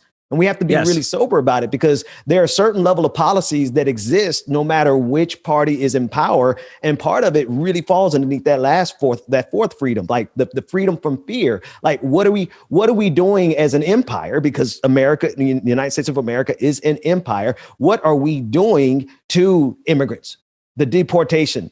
Right. We have cages now. They have air conditioning. Right. We continue this military industrial complex and its expansion. So it is help the people understand how, if we do not speak out against everything that we fight against, that we then become complicit because we allow an administration that we help put into power go unaccountable. Yeah, look, we have voices. And for a start, I mean, it's a fascinating development, as we've seen. I mean, your show in many ways was pioneering. As I mentioned to you before we went on, I asked you how many years ago was that I first came on your show when you were up in Boston. The fact is, there are numerous shows that have emerged. If one had a lot of money and was a progressive, one could go from early morn to late at night listening to progressive shows. But these progressive shows and their audiences need to be reminded that merely listening is not itself a progressive act, that it is essential that people join. There's a key term. Look, when Biden spoke at his inaugural address and he talked about unity, all well and good, I'd like to have heard solidarity, okay? The labor word. Call it unity, call it solidarity. Working people in all of our diversity must figure out a way to come together. My feeling is the foremost vehicle for that is the labor movement. And that's why I place so much stock, is the word perhaps, in that effort down in Alabama. And I can tell you, if that breaks through, I hope that's a spur to efforts all across the country to do the same, because it's going to require that kind of thing. Now, I'm going to tell you something. I've got this sort of historical imagination that works. And I go back to A. Philip Randolph in 1941, when he heard that For Freedom speech. Within 2 weeks, he launched what was called the March on Washington movement. And he planned to bring 10,000 African Americans to D.C. to demand that the defense industries be opened up to greater African American workers. And to make the long story short, FDR, unable to get him to halt the march by way of sending Eleanor to meet with him, invited him to the White House. And in that meeting, he turned to Randolph once they got down to business and said, how many people are you planning to bring? And FDR was concerned because, let's not forget, D.C. in 1941 was a segregated city, made segregated, Jim Crow, by Woodrow Wilson during the World War I. Okay, so FDR was concerned about the white police and what the white community might do to black marchers, and he had planned on bringing 10,000. And Randolph looked at him and didn't skip a beat, and he said, we're going to bring 100,000. My man. FDR leans back and he says, well, I guess we ought to do something then. And he signed an executive order regarding the opening up of defense industry jobs, and then went on to sign an executive order creating the Fair Employment Practice Commission to make sure it was overseen. And by the way, when he did that, it didn't only help African Americans. African Americans, in some way, were the vanguard in their effort. It opened the door also to people of diverse religions as well, not to be denied. So let's think about this. Okay, let's think about this. When Randolph left that meeting, he actually said to someone, I don't remember if it was Walter White, the head of the NAACP, or a cousin, he said he knew before he got into the room with the Oval Office that FDR was going to do what needed doing. Now, why did he feel that way? Because he said there was no way FDR was going to bring me in and turn me down. The implications would be too great. And he also knew that what FDR was doing was he was creating almost a theatrical moment, so that when he signed that executive order, when the Southern white supremacists came at him, he said, I had to do it. Had to do it. Okay. They made me do it. Had to do it. Okay. So having said that, I want to say now here we are in the 21st century, right? 21st. And that was 1941. This is 2021, 80 years later. And if Biden hesitates, if Biden fails to go where we need him to go, we have got to see a coalition of labor, maybe with Black Lives Matter folks and others, maybe with maybe Sarah Nelson as the champion of the cause. Let them make the demands, okay, that America's renewal and unity requires the push from below and the action from above. Does that lay it out? Yeah, no. And you mentioned again, what's happening in Alabama, the union movement that's taking place. I believe it's Bessemer, Alabama. We'll be speaking with Christian Smalls in a few moments here to discuss that and his other work with Amazon. But what does it say, though, that we are in this phase where now we knew the problem 80 years ago? Hell, we've known the problem for centuries, but we had a really clear line of understanding what the real problem is in this country. But yet and still, we have found ourselves on the receiving end of big corporations, Amazons, even the digital space, the social media space, Facebook, and the power that they have over consumers, the power that they have over organizing and the ability to crush organizing. What do you say to this idea that solidarity and the moral arc of the universe is long, Dr. King, but it bends towards justice. But over the last 80 years, it has bended towards the rich and the wealthy? Well, I say this. I mean, it's too easy to become complacent, but it's not just complacency. They had it figured out back in the early 70s. You may have heard of a Lewis Powell memorandum that was authored and delivered to the Chamber of Commerce in 1971, which literally laid out the class war across the board. Similarly, people think this is a conspiracy theory, and it's not. The Trilateral Commission that was organized by David Rockefeller and Zbigniew Brzezinski, issued the Crisis of Democracy report in 1975, and they laid out the similar kind of things. They actually named who needed to be suppressed, essentially, how democracy needed to be suppressed, essentially. And who did he name? He named labor. He named I think they wrote it up as minorities, the poor who were mobilizing, especially in the wake of King's launching of the Poor People's Movement, the women's movement, university intellectuals, humanities and social science, and the liberal media. They laid out the targets. And through the course of the 70s, we failed to coalesce into this broad coalition that might have at least provided an effective resistance. And they picked us off one by one. Well, the time has come, literally, and this is essential, to create that broad kind of front. That's the way in which we go forward. Sorry if I'm not answering your question exactly. No. It actually cuts to the core. It is the essential thing. It is what you said at the beginning of this conversation. It is the solidarity across racial lines, not solidarity with racism, but solidarity across racial lines with people who understand that Black lives matter, and that solidarity with workers. You spoke exactly to it. I actually want to remind, here I am in Wisconsin. I don't know how much time we have left, but here I am in Wisconsin. In Wisconsin win for Obama, okay? And then it wanted Bernie Sanders. It didn't get Bernie Sanders, and we ended up with Donald Trump. The thing we have to remember is that Wisconsinites, white working class Wisconsinites, voted for Barack Obama, okay?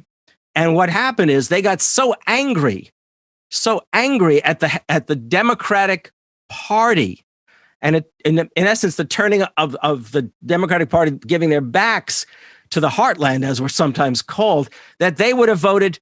They wanted radical change. Even the polls said specifically radical change.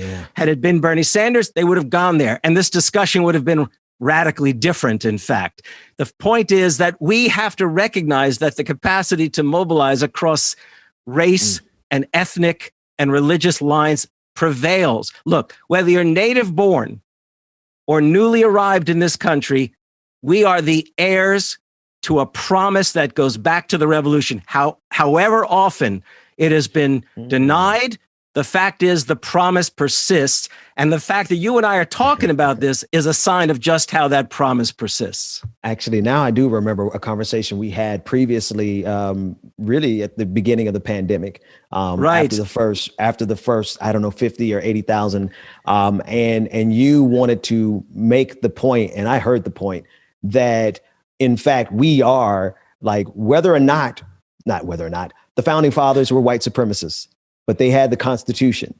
and the Constitution transcend their own white supremacy. Had they known that we would use the Constitution to liberate black people and then to liberate the globe, maybe they wouldn't have written it, but they did. Too bad, Chance.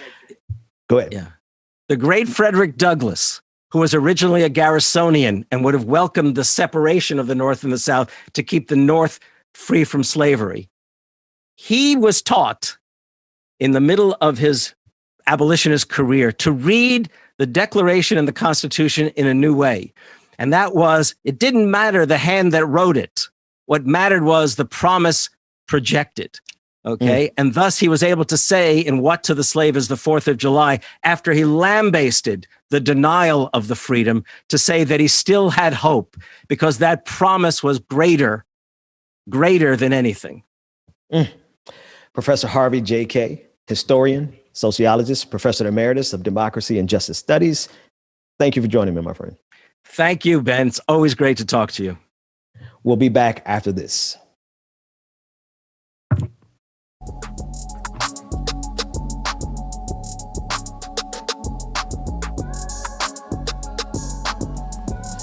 Thank you so much for Professor Harvey Kaye for joining us this morning on Like It or Not. We greatly appreciate you, y'all. Everyone, make sure that you download the Voices by Action Sprout app so you are able to join the Like It or Not group. Make sure once you download the app, make sure that you enter group code 213-756-213-756 and you will be connected to the Like It or Not group, y'all. That way you can send us all pictures, videos, stories, answer any questions, ask us any questions, and we'll get it on there, y'all. Like it or not, let's go.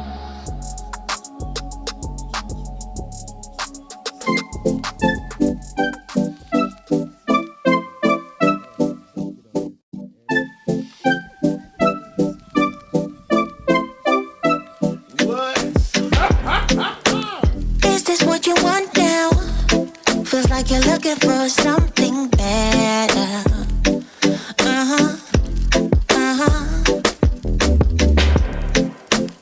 Is this what you want now? Or is it because you can't forget her? Shout out to everybody that's checking us out in the chat room on all platforms. Make sure that you are hitting that like button, y'all. Make sure that you comment, share, and subscribe. Give you what you need. You're misbehaving. Yeah, it's getting to me. It's never ending. You can give anything, so you can go, go, go. Go, go, go, go, go. Yeah, so I can focus. I just need to focus on myself. Yeah, you better go, go, go. Go, go, go, go, go. So I can focus, I just need to focus on myself. This is what I want now. And yeah, I'm waiting for something better.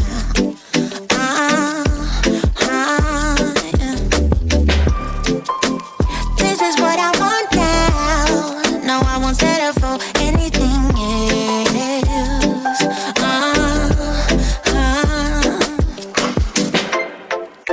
I can't keep pretending. It's not getting to me. It's never ending. Can't give you what you need. Oh no, no.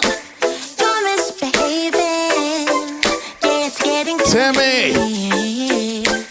It's never ending. You can give anything, so you can go, go, go. Go, go, go, go, go. Yeah, so I can focus. I just need to focus on myself. Oh, you better go, go, go. Go, go, go, go, go. Yeah, so I can focus. Right. I just need to focus on myself. Yeah, so you can go, go, go. Go, go, go, go, go. So I can focus. I just need to focus on myself. That's a good one. I like that one.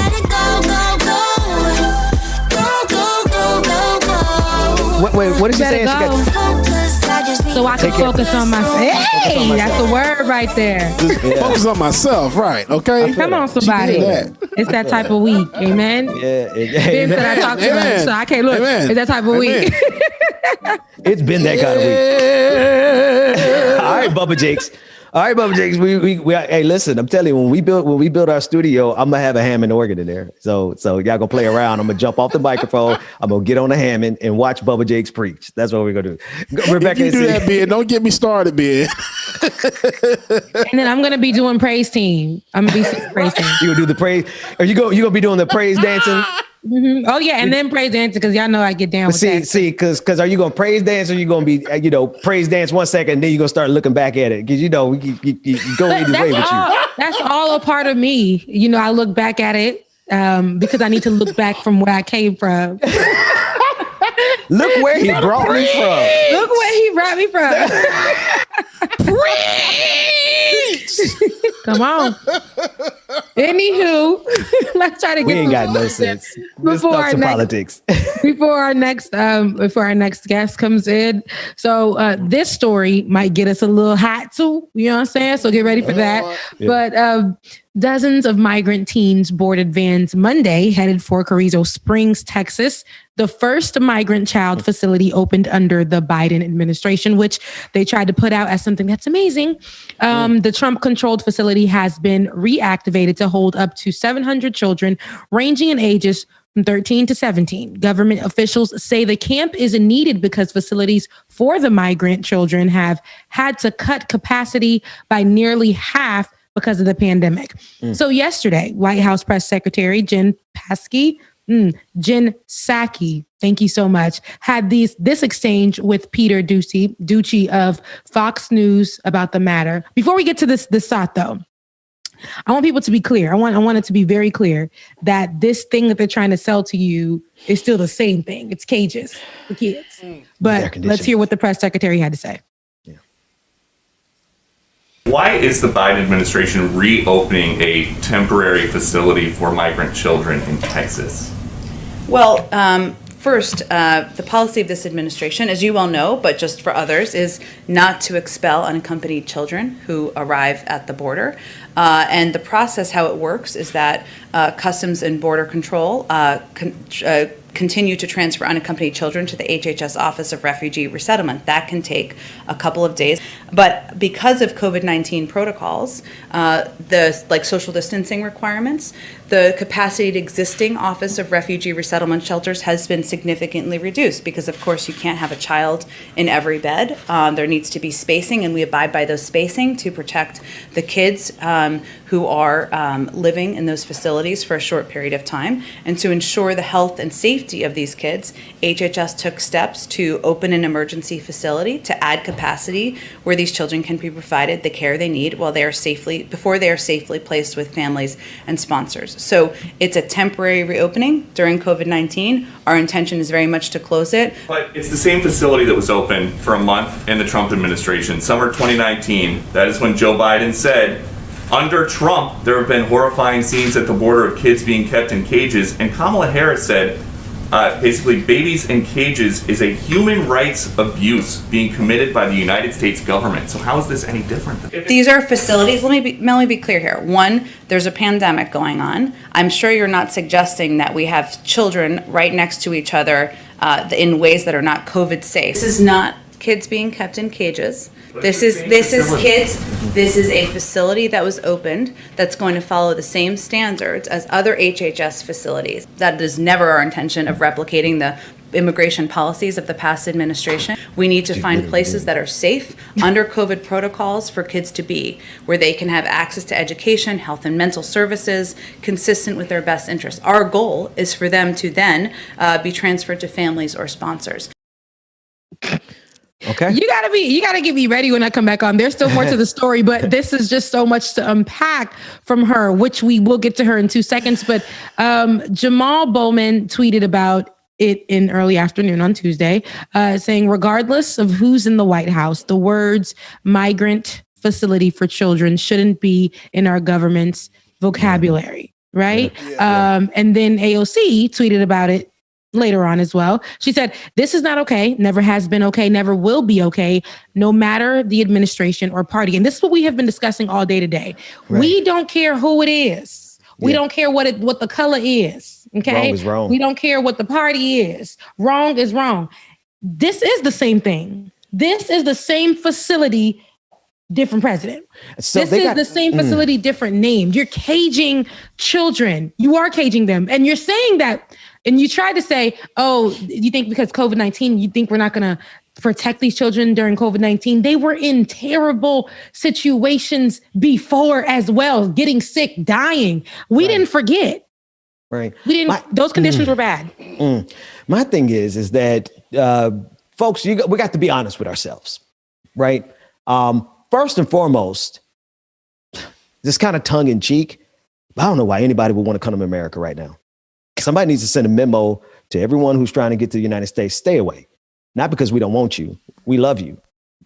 Come, right? But not now, because America is a destructive place where we just saw 500,000 people die. So, but then I put it in context of what America does in the global South, right? What we do in Latin America, what we do below our border. And we create the conditions that are so bad that they actually have to risk life and limb and everything in their freedom to get to the United States. So it is our foreign policy that is part and parcel for why there is such a mass migration into the United States.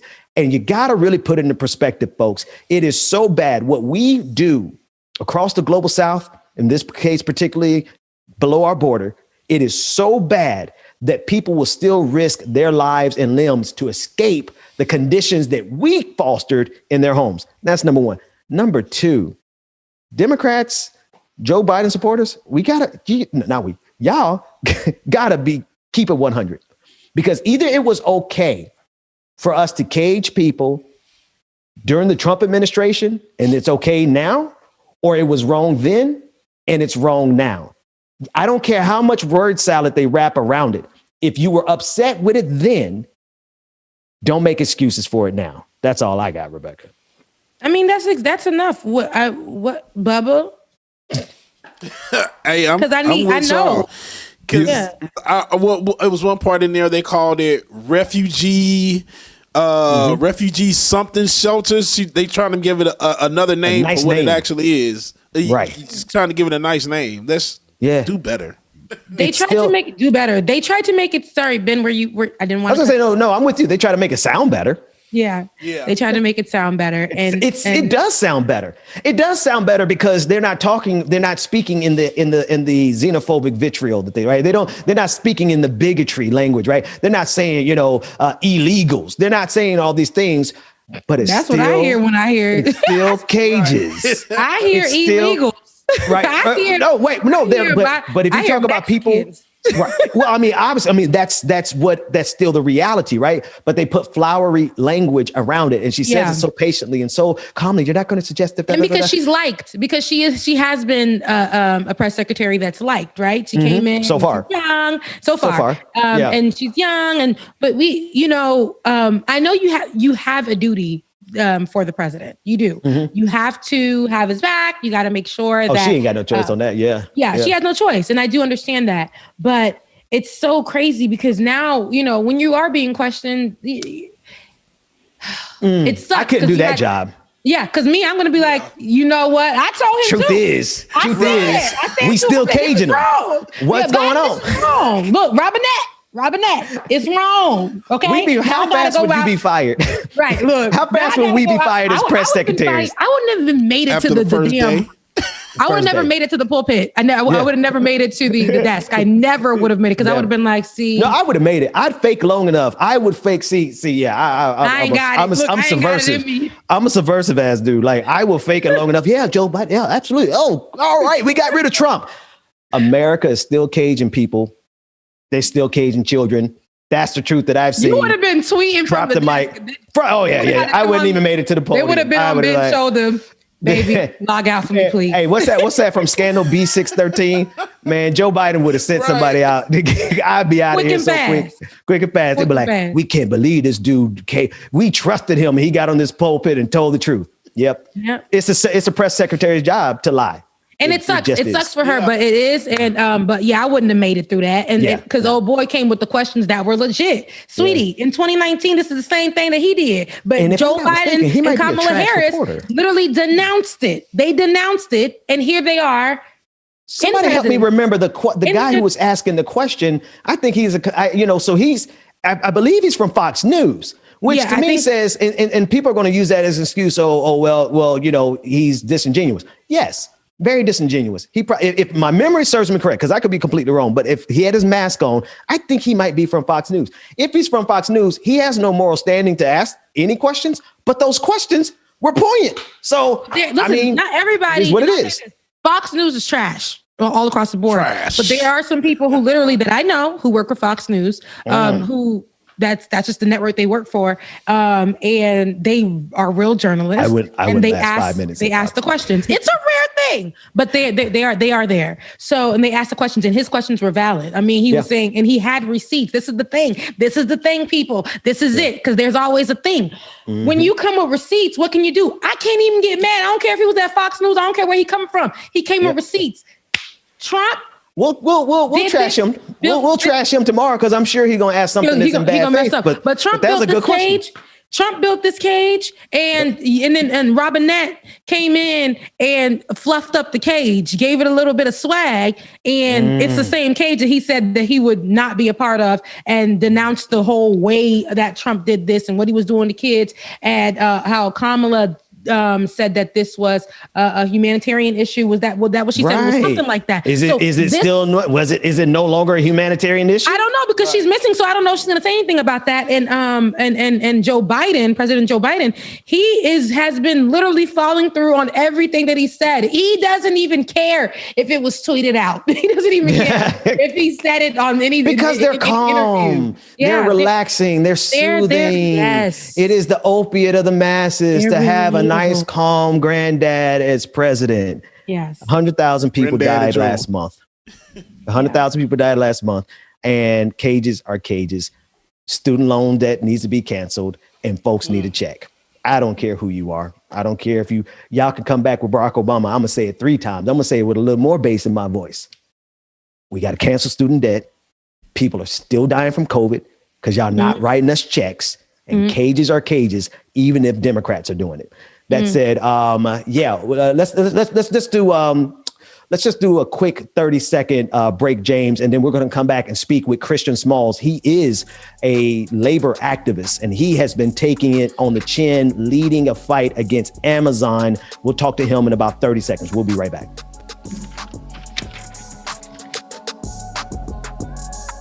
All right, ladies and gentlemen, this is the perfect time to discuss the Voices by Action Sprout app. Make sure that you scan either one of those QR codes, depending on what phone you have, be it an iPhone or an Android device. Make sure that you scan those apps. What will happen? It will come up with the Voices by Action Sprout. Once you search for that, you can use our group code 213-756. Again, 213-756 is our group code. Then you will be placed in the Like It or Not group, and from there, you can upload pictures, videos, stories, whatever you may have, and we can get it played on air. All right? So make sure you get that downloaded as soon as possible, y'all. Like it or not.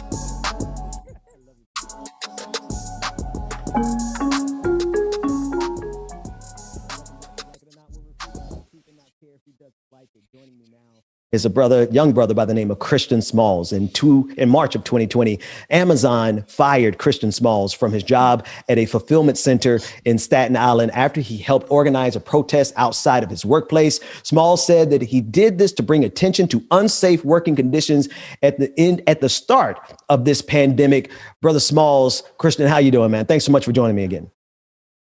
I'm good. Thank you for having me.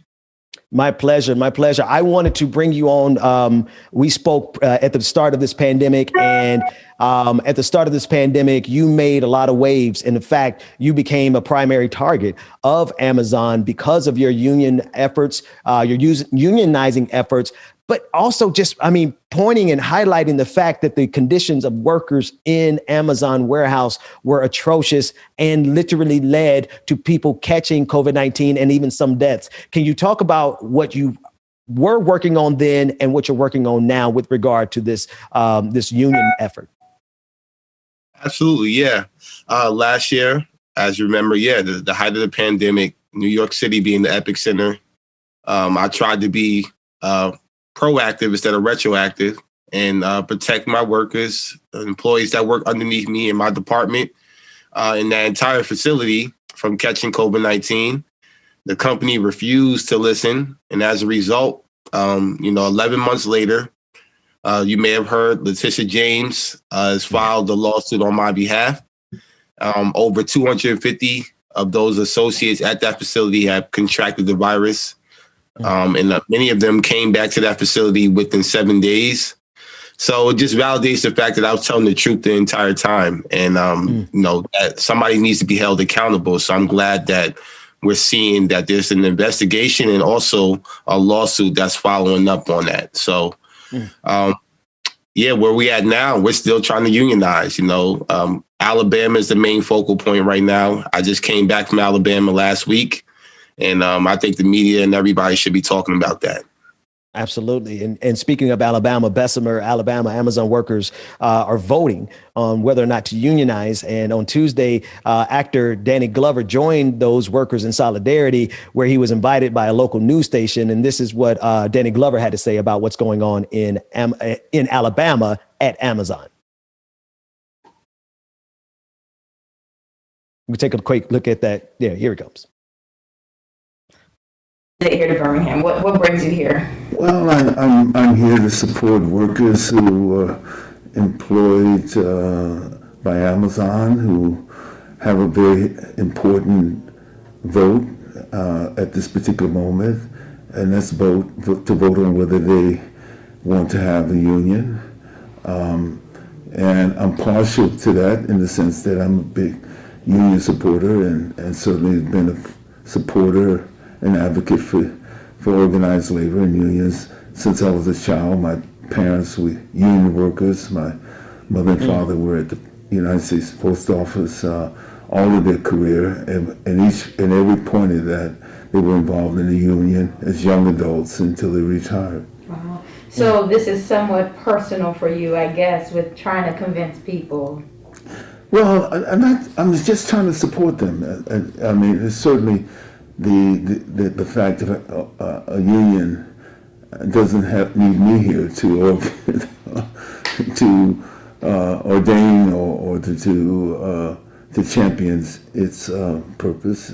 I've seen it work, as I said, in my own life, and seen it work as always around various other experiences that I had, whether it's been with hotel workers or laundry workers or clothing manufacturers, textile workers, or all those places where I've been able to support auto workers, support unions. And it's one of the very great privileges that I've had as someone who has gained this visibility by on stage and television and films, but at the same time have a chance to support ordinary people. Christian, could you speak to the significance of what's happening in Alabama? Like you said, you were just there.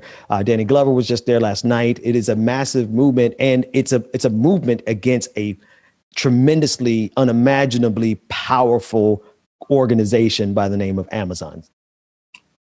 Absolutely. This is probably the most important union vote probably since the 1930s, since the Great Depression. There was an economic collapse then. Last year, we seen that with in 2020, and we're still living in this pandemic right now. And right now, we have an opportunity for the first time in American history to have an Amazon facility unionized. And I think it will galvanize the rest of the nation. I think this will be an uprising for all unions across the nation. So once again, I believe this is probably the most important union vote on the table since the 1930s. And I think it's really important. It's just, if it's successful, that we can also use this news to galvanize and organize facilities all across the nation, which I plan to do. So I'm hoping that I have good news once the union vote is closed. I want to bring my co-host Rebecca Azor into the conversation because, you know, as I look at what you're doing, man, and the fact that you personally have been a target of Amazon, right? The first thing they did was fire you. And then the next thing they did was a PR campaign against you. And you had to get help from the people. The people had to step in and speak to that real quick for me. Yeah, that's exactly what happened. You know, a week after I was fired, you know, Jeff Bezos and his top general counsel, you know, tried to run a smear campaign calling me not smart or articulate. And ironically, make me the whole face of the unionizing efforts. So, yeah, that's exactly what I did. I founded an organization. I traveled the country for the last 11 months with my organization, protesting at every single one of Jeff Bezos' mansions. And here we are. We're still fighting. And one thing I learned from Amazon, a principle was called see, own it, and fix it. And I saw the issue last year, and I owned up to it. And I hopefully, when it's all said and done, I fix some type of issues that we had with that company systemically. So that's why I'm here for the long haul.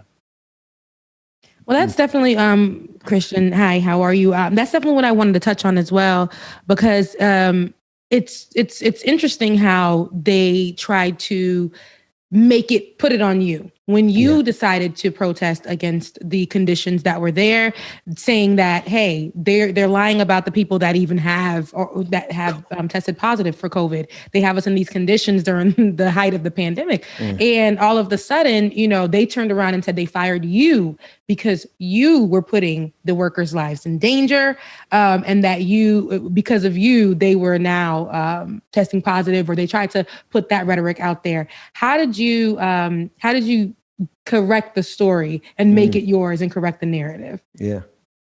I continue to tell the truth. You know, the truth will set you free. And I told the truth from the beginning. And ultimately, as a result, now in this new lawsuit, you've seen, if you read the lawsuit now, 2 HR reps, the top HR of the building, and her BP, her business partner, wrote a letter in solidarity saying that I should have never been terminated. You know, they said that the termination was justified and that the quarantine policy was never clarified to me. And also, I never returned inside the facility when I protested. I was outside the entire time. So, again, I told the same story from the beginning. And now it's starting to come to the light. You know, the truth is coming out there. And I think the people that were behind the scenes that had to sit in on that termination, they're starting to feel that it was definitely wrong, and they're going to speak up about it. And I'm happy to see that it's coming out now. Yeah, and it's also because of your voice, right? You decided to take a stance against what was going on in there during the pandemic, although they tried to put that smear campaign out and said that you weren't smart, you weren't articulate. Indeed, you were. You know, you weren't doing this for clout. You were doing this because this was affecting you and the people that you were working around. How would you say that your life has changed in this past year with you doing the protest and you traveling to make sure that other people in these Amazon locations are every mansion? You went to every mansion, Jeff Bezos? Man. Everyone. That's real G. Bad boy. On Google. You know, I mean, I'm pretty sure you got more of them, but we hit up a lot of them. And you know, my life changed forever. You know, definitely couldn't imagine this a year ago. I actually just looked at one of my memories on like Snapchat. I think I was in the club popping bottles last year.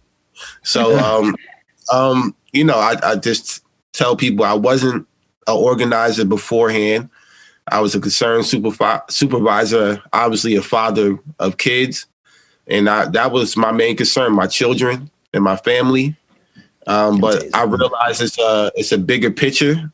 And it's bigger than me. And you know, if nobody else would have did it, I don't think we would have got to this point. You know, if I didn't step up, if I didn't continue to fight back, I don't know how long workers would have went unprotected. Number one. Number two, once again, I don't think Jeff Bezos would have retired this year. So it's a lot of he did. that happened.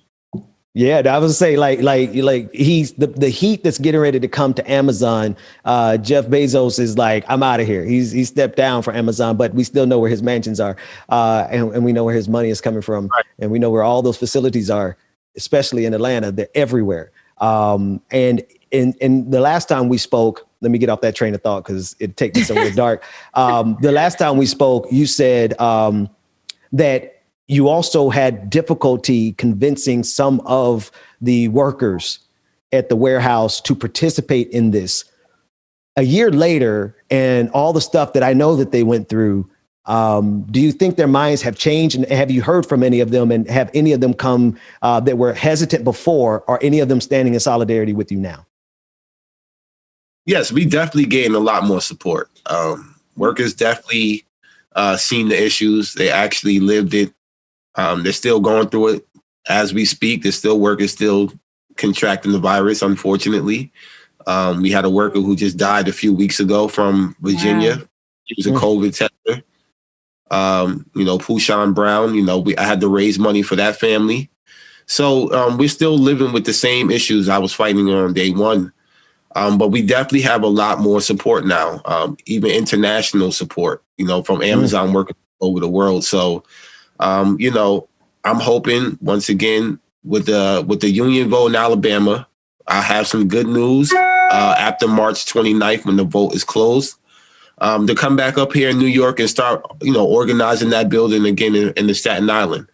Part of the lawsuit is actual reinstatement. So is it possible they reinstate me? That probably better my position first... only.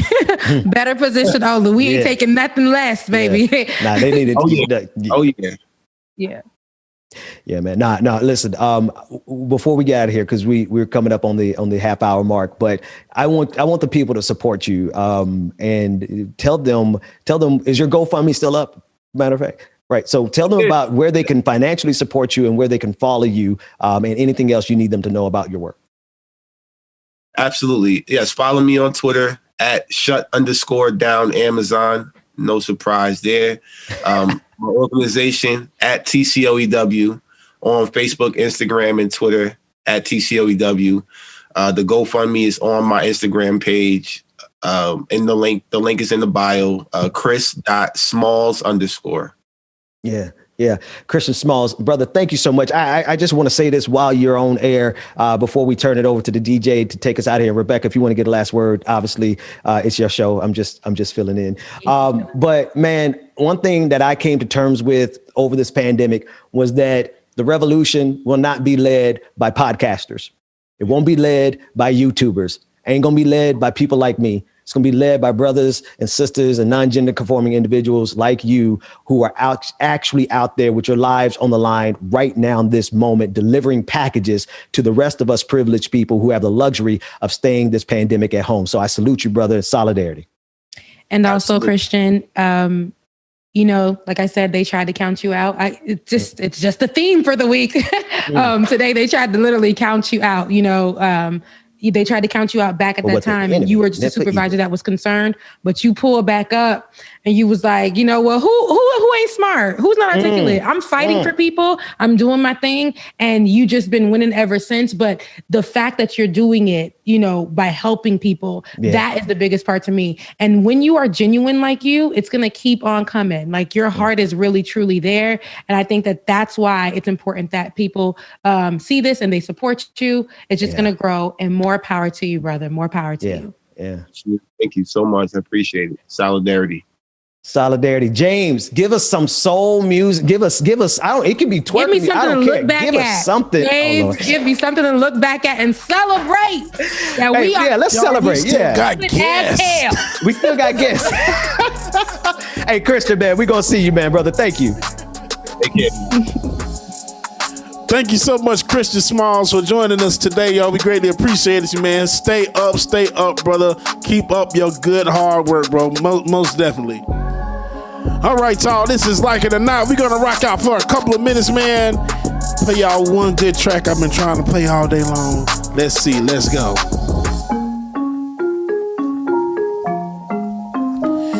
Hey, make sure that you hit that like button before you leave out of here today. It was just a misunderstanding.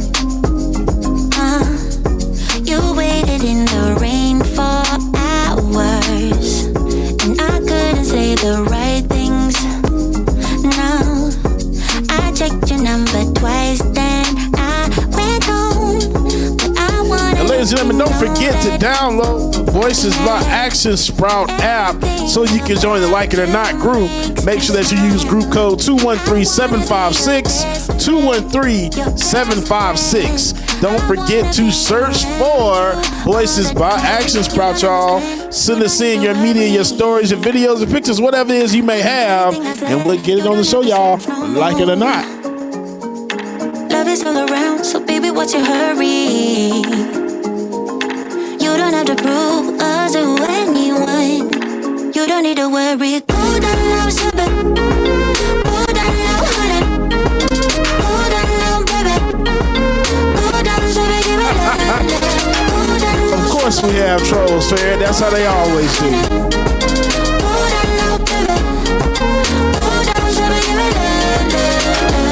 And I want you to meet my parents. Yeah. Now I'm including you in my whole world. With you, I'm so transparent. You tear down every wall that I built up. Now I wanna let you know that. Y'all make sure that y'all follow my Mixcloud and SoundCloud pages as well too. DJ X3C on both of them. And if you feel like tipping your DJ, you can.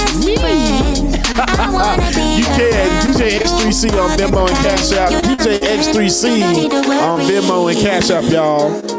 I mean everything I said. You don't have to search no more.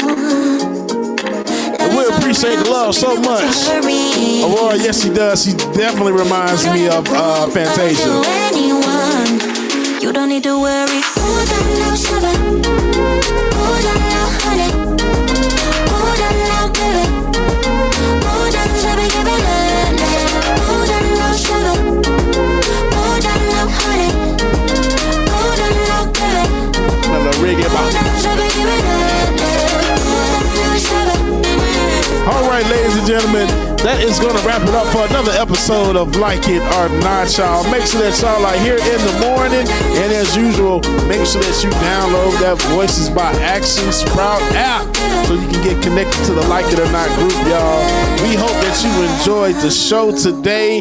Shouts out again to Professor Harvey Kaye and also Christian Smalls. Greatly appreciate both of you for coming on. Tomorrow, have another great show. So make sure that you stay tuned and that you have your face in the place. And as usual, we'll see you tomorrow morning. Same bad time, same bad channel. Like it or not, y'all. DJ Exclusive out.